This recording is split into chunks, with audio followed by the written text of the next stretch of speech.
Hello, I'm professional plankton wrangler Buford T. Mark McElligott, and tonight's subject is birds. Now, I always start the layouts with a simple Bic mechanical pencil. Uh, this way we don't have to sharpen it. See, I grew up way back when the earth was still cooling and we didn't have pencil sharpeners yet. We had to do it with an axe. So I really appreciate not having to sharpen a pencil. So I switched to the Bic.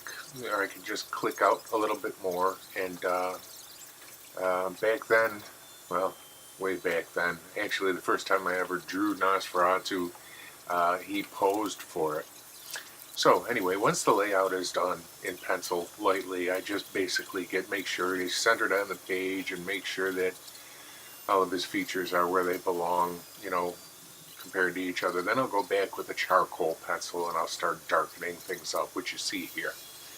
And make sure that all the dark spots are filled in a little bit, and just get the atmosphere, get a little of the lines and the shadows in the face laid out, not necessarily filled in just yet. I am actually drawing it this fast. I'm not speeding the film up at all, just in case you weren't impressed with me.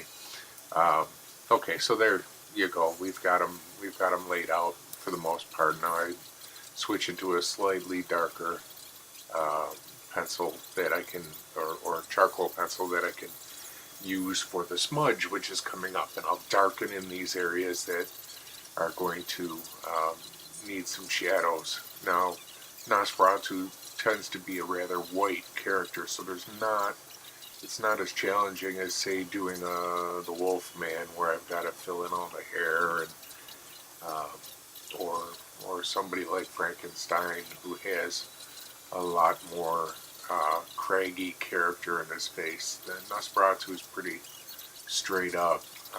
Basically, think Gargamel from the Smurfs. So now I take a little a chamois. They usually use to like wax a car, and I use that to get the first smudge. It really blurs out everything I put down as far as detail, but I've got enough layers down between the layout and the first dark chalk pencil that I'm able to maintain a good visual. Now I go back and I really darken up the darks for second smudge and for detail.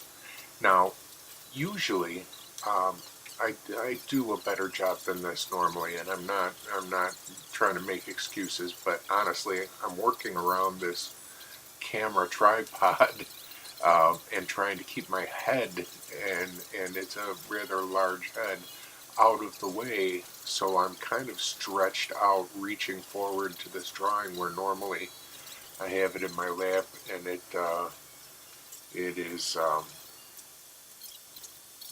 easier to get at, and I'm able to really get in there and work it. And I usually also move the paper around a lot, but I'm trying to hold the paper still so that it's easier for you to see what's going on.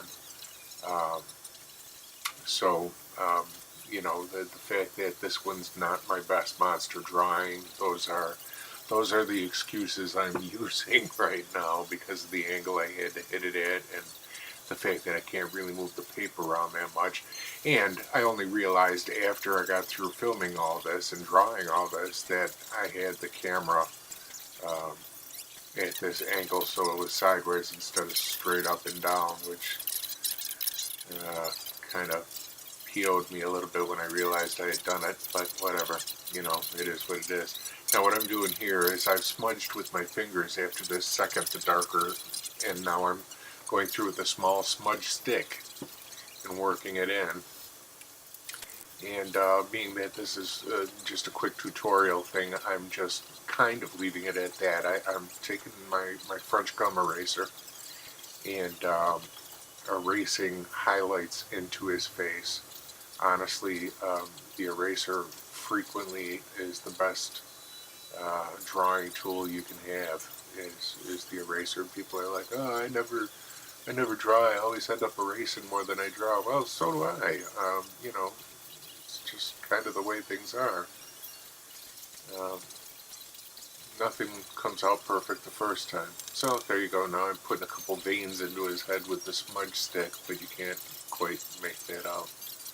So there you go. There's Nosferatu.